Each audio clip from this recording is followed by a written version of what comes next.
Hello students, मैं self Dinesh Kumar Yadav और आज का हमारा टॉपिक है। आज हम लेंथ मेजरमेंट के बारे में पढ़ेंगे। तो उससे पहले हम एक छोटे से टॉपिक पढ़ लेते हैं, that is order of magnitude. तो देखिए ऑर्डर ऑफ मैग्नीट्यूड क्या होता है। So we define order of magnitude of a quantity as the power of 10 which give us a value nearest to the actual value of the quantity. तो यहाँ पर हम क्या करते हैं, ऑर्डर ऑफ मैग्नीट्यूड में हम किसी क्वांटिटी को 10 की पावर में रिप्रेजेंट करते हैं, ठीक है, जो कि उसके एक्चुअल वैल्यू के काफ़ी नज़दीक होती है। तो जैसे यहाँ पर अगर आपके पास यहाँ पर for this a number between 5 and 10 treated as 10, तो अगर आपके पास कोई नंबर होता है 5 से 10 के बीच में, उसको हम 10 ट्रीट करते हैं। And a number less than 5 is treated as 10। अगर कोई नंबर 5 से कम होता है तो हम उसको यहाँ पर ये 1 आएगा, हम उसको 1 ट्रीट करते हैं, ठीक है। सो जैसे अर्थ की जो रेडियस है वो होती है 64,000 किलोमीटर। तो इसको हम लिख सकते हैं 6.4 इंटू 10⁻⁶ मीटर। तो ये अर्थ की रेडियस होती है। तो इसको हम इसके जो मैग्नीट्यूड का जो ऑर्डर है उसको अगर हम लिखना चाहेंगे तो कैसे लिखेंगे। तो देखिए यहाँ पर 6.4 है और जो भी नंबर होता है 5 से 10 के बीच में उसको हम 10 ट्रीट कर सकते हैं, ठीक है। तो इसको हम एज ए 10 लिख देंगे इंटू 10⁻⁶, और ये कितना हो गया 10⁻⁷, ठीक है। तो यहाँ पर हम कहेंगे that order of magnitude of radius of earth is about 10⁻10 metre, ठीक है। इसका मतलब ये नहीं है कि ये इसके एक्चुअल वैल्यू है, but it is the nearest to the actual value. ये एक्चुअल वैल्यू के काफ़ी नज़दीक है। और जब कोई भी डिस्टेंसेस है या कोई मास है या कोई टाइम है, जब वो काफ़ी बड़ा होता है माइक्रोस्कोपिक लेवल के ऊपर या फिर माइक्रोस्कोपिक लेवल में बहुत ही छोटा होता है, तो वहाँ पर हम ऑर्डर की बात करते हैं, ठीक है। वहाँ पर हम एग्जैक्ट वैल्यू की बात नहीं करते हैं, मैग्नीट्यूड के ऑर्डर की बात करते हैं, ठीक है। तो इस तरीके से हम ऑर्डर ऑफ मैग्नीट्यूड निकाल सकते हैं। तो अभी हम आते हैं हमारे टॉपिक के ऊपर, that is measurement of length. तो आपको लेंथ का मेजरमेंट करना है। तो देखिए दो जो यहाँ पर होते हैं मेथड्स होते हैं। एक तो होता है डायरेक्ट मेथड कि आप डायरेक्टली किसी भी चीज़ की आपको लेंथ मेजर करनी है तो आप डायरेक्ट उसके कॉन्टेक्ट में आके उसकी लेंथ को मेजर कर सकते हो। The second one is indirect method. तो इनडायरेक्ट मेथड में आप उस बॉडी के साथ डायरेक्ट कॉन्टेक्ट में नहीं आओगे, ठीक है, और आप इनडायरेक्टली उसकी लेंथ को मेजर करोगे। तो देखिए सबसे पहले डायरेक्ट मेथड क्या होते हैं। तो डायरेक्ट मेथड में सबसे पहले आता है मीटर स्केल। जैसे ये हमारे पास एक मीटर स्केल है, तो किसी भी चीज़ की आपको लेंथ मेजर करनी है, ठीक है, तो आप इस मीटर स्केल से डायरेक्टली मेजर कर सकते हैं। जैसे इस पेन की लेंथ आपको मेजर करनी है तो हम डायरेक्टली इसको मेजर कर सकते हैं, and that is about 13 centimetre. तो ये डायरेक्ट मेथड होता है। और यहाँ पर देखिए मीटर स्केल से हम डिस्टेंसेस मेजर कर सकते हैं अबाउट 10⁻³ मीटर टू 10⁻² मीटर। मतलब हम 100 मीटर तक की डिस्टेंस यहाँ पर मेजर कर सकते हैं, और 10⁻³ मीटर भी, ठीक है, मतलब 0.001 मीटर के समथिंग इतने डिस्टेंसेस को हम यहाँ पर मेजर कर सकते हैं एक मीटर स्केल की मदद से। एक और डिवाइस होता है हमारे पास, दैट इज़ वर्नियर कैलिपर। तो वर्नियर कैलिपर आप 11th क्लास में एक्सपेरिमेंट करोगे तब ये आपको डिवाइस दिखाया जाएगा। तो देखिए ये भी एक डिवाइस होता है जो कि लेंथ मेजरमेंट के लिए यूज़ होता है, और ये डिस्टेंसेस को मेजर कर लेता है अप टू 10⁻⁻⁴ मीटर। इतने डिस्टेंसेस को ये मेजर कर सकता है, ठीक है। इसके बाद एक और डिवाइस होता है स्क्रू गेज होता है या फिर स्पीरोमीटर, दोनों अलग अलग डिवाइसेस है। ये भी लेंथ मेजरमेंट के लिए यूज़ होते हैं, और ये अप टू 10⁻⁻⁵ मीटर तक की डिस्टेंस को ही मेजर कर सकते हैं, ठीक है। तो इतनी ही डिस्टेंस को यहाँ पर मेजर किया जा सकता है। अब अगर इससे कम डिस्टेंस को आप मेजर करोगे तो ऑब्वियसली आपको वहाँ पर माइक्रोस्कोप की ज़रूरत पड़ेगी, ठीक है।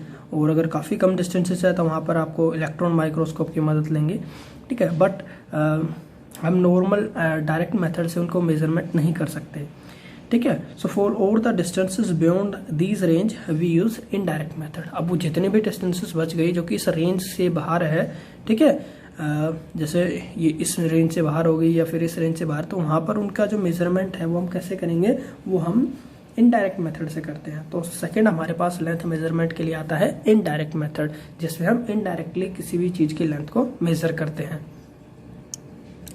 तो हमारा फर्स्ट मेथड आता है यहाँ पर पैरेलैक्स मेथड। तो देखिए पैरेलैक्स मेथड क्या होता है।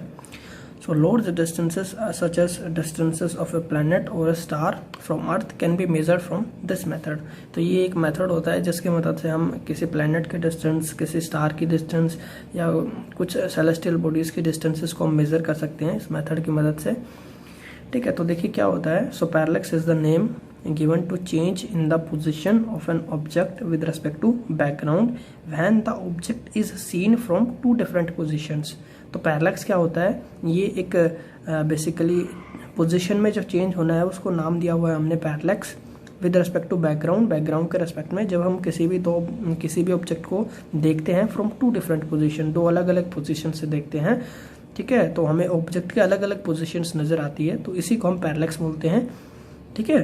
और तो देखिए यहाँ पर जैसे तो पैरेलैक्स बेसिकली क्या होता है कि जैसे आप अपने अगर आपकी उंगली को अपनी आंखों के आगे लेके आओगे, ठीक है, और आपकी जो उंगली के पीछे जो भी आपको दिखाई दे रहा है, जैसे आपको कोई वॉल दिखाई दे रही होगी या कोई विंडो दिखाई दे रही होगी, तो आप उसको भाई उसके रेस्पेक्ट में आप अपनी उंगली को ऑब्जर्व करो। तो सबसे पहले आप अपनी जो है लेफ्ट आई से देखो और अपनी राइट आई को क्लोज रखो, ठीक है, फिर आप अपनी राइट आई से देखो और अपनी लेफ्ट आई को क्लोज करो।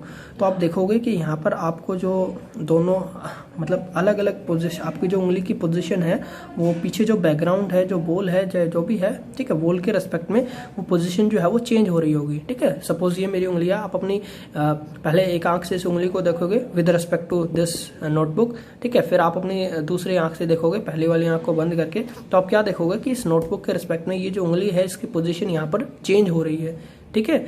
तो इसी को हम पैरेलैक्स बोलते हैं, ठीक है। तो क्या होता है, कोई भी हमारी आंखें जो है किसी भी चीज़ को किसी एंगल पे देखती है और हमारी जो आंखें उनके बीच में कुछ डिस्टेंस होता है, तो हमारी एक आंख उस वस्तु को किसी दूसरे एंगल से देखती है जबकि दूसरी आंख किसी दूसरे एंगल से देखेगी।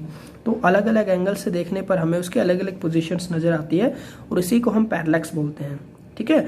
और आप अपनी उंगली को अपनी आंख के जितनी ज़्यादा नज़दीक लेकर आओगे उतना ही ज़्यादा आपको पैरेलैक्स नज़र आएगा, और जितनी ज़्यादा डिस्टेंस पे लेकर जाओगे उतना ही कम आपको पैरेलैक्स नज़र आएगा, उसकी कम पोजीशन में चेंज नज़र आएगा, ठीक है। तो ये बेसिकली होता है एंगल में चेंज होने के कारण हमारी आंख किसी भी चीज़ को एक पर्टिकुलर एंगल के ऊपर देखती है, ठीक है। और जो चीज़ें हमारी आंखों के नज़दीक होती है उसका जो एंगल है वो बहुत ही ज़्यादा चेंज होता है, जबकि जो चीज़ें दूर होती है तो उसका जो एंगल है वो कम चेंज होता है, तो उनकी पोजीशन जो है वो कम चेंज होती हुई दिखाई देती है, ठीक है। जैसे आप अपने नज़दीक में किसी चीज़ को देखोगे, ठीक है, अपने भाई आप यदि मूव करके किसी भी चीज़ को ऑब्जर्व करोगे तो आप देखोगे उस चीज़ की जो पोजीशन है वो चेंज हो रही है, ठीक है। बट अगर आप किसी लार्ज कोई ऐसी चीज़ है जो कि बहुत ही लार्ज डिस्टेंस पे रखी हुई है, ठीक है, जैसे हमारा सन हो गया, तो उसको आप अलग अलग पोजीशन से भी मेजर करोगे तो आपको उसकी जो पोजीशन है उसमें कोई चेंज नज़र नहीं आता, ठीक है। तो ये होता है बेसिकली पैरेलैक्स के कारण, क्योंकि वो जो एंगल आपकी आंखों में बन रहा है वो बहुत ही छोटा एंगल है और बहुत ही धीरे धीरे चेंज होता है, जबकि जो चीज़ें आपकी आंखों के नज़दीक होती है तो उसका जो एंगल है वो बहुत ही तेज़ी से चेंज होता है, ठीक है। तो इसी मेथड के आधार पर हम क्या करते हैं, हम जो तारे सितारे हैं या जो ग्रह हैं उनकी हम डिस्टेंसेस को मेज़र कर सकते हैं अर्थ के ऊपर रह के बिना किसी स्केल की मदद से। तो बेसिकली एक इनडायरेक्ट मेथड है जिसकी मदद से हम डिस्टेंसेस को मेज़र कर सकते हैं। तो यहाँ पर देखिए the distances between two positions is called basis. जो दो पोजीशंस के बीच की जो डिस्टेंस होती है उसको हम क्या बोलते हैं, बेसिस होते हैं। जैसे यहाँ पर अपनी आंख से आप किसी ऑब्जेक्ट को ऑब्जर्व कर रहे हो तो आपके दोनों आंखों के बीच की जो डिस्टेंस है उसको हम क्या कहेंगे, उसको हम बेसिस कह देंगे। उसके बाद the parallax method has been used for measuring distances of star which are less than 100 light years away. तो ये जो मेथड है इससे आप उन्हीं जो स्टार्स हैं उनके डिस्टेंस को मेज़र कर सकते हो जो कि 100 लाइट ईयर से अवे है, क्योंकि अगर इससे ज़्यादा 100 लाइट ईयर्स ज़्यादा अवे स्टार के बारे में अगर आप बात करोगे तो वहाँ पर जो है आपकी जो एक्यूरेसी एंगल बहुत ही स्मॉल हो जाता है, एक्यूरेसी इतनी ज़्यादा नहीं आती। तो देखिए हम ये कैसे करेंगे, तो उसका डेरिवेशन पे बात करते हैं। सो यहाँ पर देखिए हम क्या किस तरीके से यहाँ पर मेजरमेंट करते हैं। तो जैसे क्या होता है कि भाई यहाँ पर मान लेते हैं दिस इज़ अवर सन, ये हमारा सन है, ठीक है, और हमारी जो अर्थ है वो एक इलिप्टिकल ऑर्बिट में सन के चारों तरफ चक्कर लगाती है। तो ये एक इलिप्टिकल ऑर्बिट हो गया जिसमें हमारी जो अर्थ है वो चक्कर लगाएगी। तो मान लेते हैं किसी भी इंस्टेंट हमारी जो अर्थ है उसकी पोजीशन यहाँ पर है, ठीक है, this is the position of earth a मान लेते हैं इस पोजीशन को।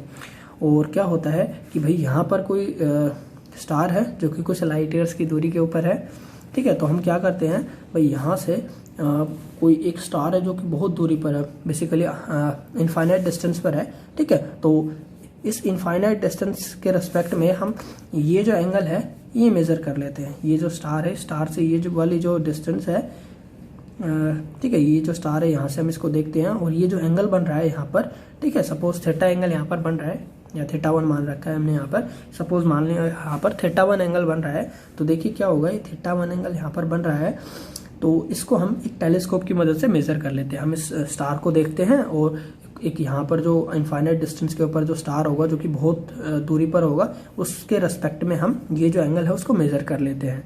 ठीक है, तो मेजर करने के बाद फिर क्या करेंगे, फिर हम 6 महीने का वेट करेंगे। अब आपको पता है जो अर्थ है वो अपना रोटेशन कंप्लीट करेगी और आफ्टर 6 मंथ वो कहाँ पर है, वो यहाँ पर आ जाएगी। ठीक है, तो आफ्टर 6 मंथ अर्थ जो है वो यहाँ पर आ जाएगी।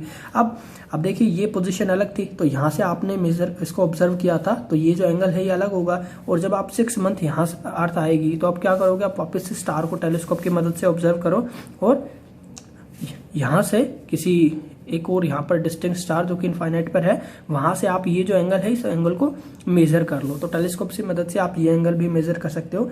ये थीटा 1 हो गया, मान लिया ये एंगल हो गया हमारा थीटा 2। ठीक है, तो हमने 2 डिफरेंट पोजीशन से किसी स्टार को ऑब्जर्व किया। अब देखिए क्या करते हैं, अब यहाँ पर if this angle is theta 1, this angle will also be theta 1, और अगर ये एंगल यहाँ पर थीटा 2 है, तो ये एंगल भी कितना हो जाएगा, ये थीटा 2 हो जाएगा। तो ये जो टोटल एंगल यहाँ पर हमारा बन रहा है वो कितना हो गया, that is theta 1 plus theta 2।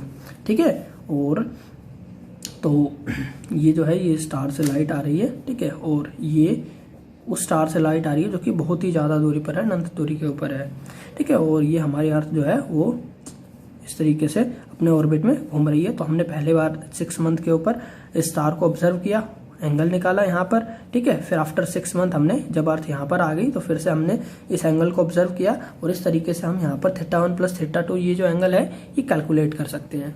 ठीक है, अब ये एंगल हम कैलकुलेट कर सकते हैं। तो देखिए आपका एक फॉर्मूला होता है, हमने पहले भी बताया था कि जो एंगल होता है उसको हम निकाल सकते हैं arc divided by radius, arc divided by radius करके। ठीक है, इस फॉर्मूले से निकाल सकते हैं। तो हमारा एंगल है थीटा 1 प्लस थीटा 2, और यहाँ पर जो आर्क है वो ये हो जाएगी। ठीक है, अब देखिए सिंस ये जो स्टार है काफी दूरी के ऊपर है, तो यहाँ पर क्या होगा कि ये जो डिस्टेंस है और ये जो डिस्टेंस है, इन दोनों को हम भाई नियरली बराबर बोल सकते हैं। ये जो आर्क है, इस आर्क को मैं इस ए बी के बराबर मान सकता हूँ। ठीक है, तो इस आर्क को हम ए बी ट्रीट कर लेते हैं, ए बी लिख लेते हैं, और जो रेडियस है इसको हम रेडियस मान लेते हैं। ठीक है, और इस रेडियस को हम ऐसे पूरा एक यहाँ पर हम एक सर्कल कंसिडर कर सकते हैं, और ये सर्कल का सेंटर हो गया, इसकी ये रेडियस हो गई। ठीक है, तो इस डिस्टेंस को, इस पॉइंट को पी नाम दे देते हैं, तो क्या आ जाएगा यहाँ पर ए पी।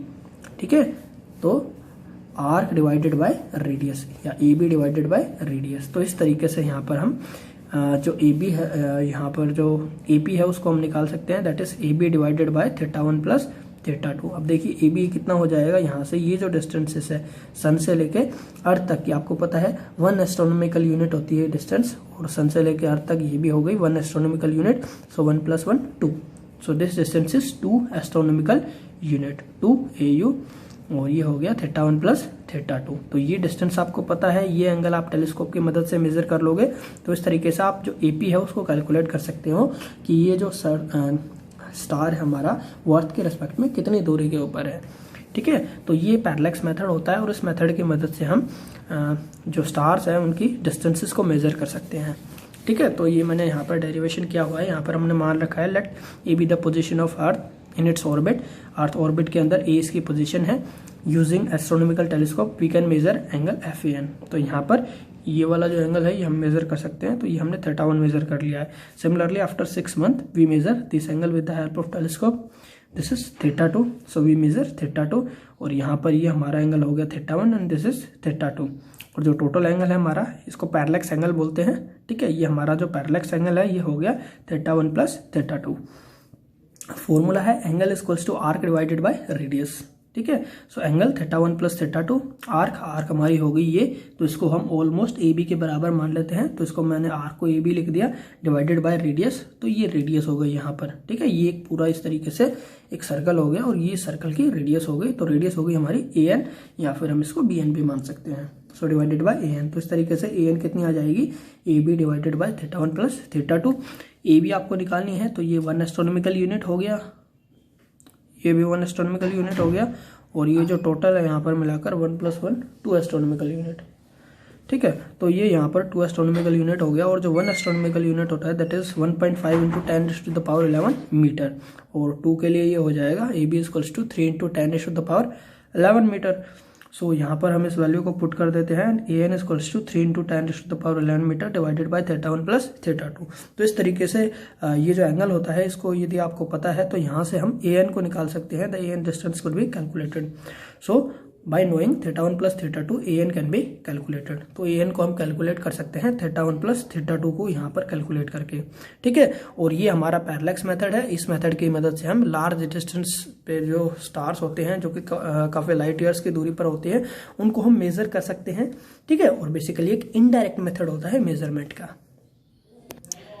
अब देखिए यहाँ पर कुछ पॉइंट नोट कर लेते हैं। तो सबसे पहले तो the parallax method is used for measuring distance of near by star only. देखिए जो पैरेलैक्स मेथड है इसका जो हम यूज करते हैं वो केवल नजदीकी सितारों के डिस्टेंस को मेजर करने के लिए ही यूज करते हैं, क्योंकि अगर हम यहाँ पर काफी लार्ज डिस्टेंस के ऊपर स्टार को मेजर करेंगे तो ये जो एंगल होगा यहाँ पर ये बहुत ही स्मॉल एंगल हो जाएगा और ये जो फॉर्मूला है इसके अंदर यहाँ पर जो एक्यूरेसी है वो काफी कम हो जाती है। तो यहाँ पर हम कुछ केवल 100 लाइट ईयर्स की दूरी तक की ही सितारों की डिस्टेंस को इस मेथड से मेजर कर सकते हैं। इसके अलावा अगर कोई ऐसा सितारा है जो कि 100 लाइट ईयर्स की ज़्यादा दूरी पर है, ठीक है, सपोज 1000 लाइट ईयर की दूरी पर है, तो हम इस मेथड से उसके डिस्टेंस को नहीं निकाल सकते। उसके लिए हम अदर मेथड्स का यूज़ करते हैं और वो भी इनडायरेक्ट मेथड ही होते हैं।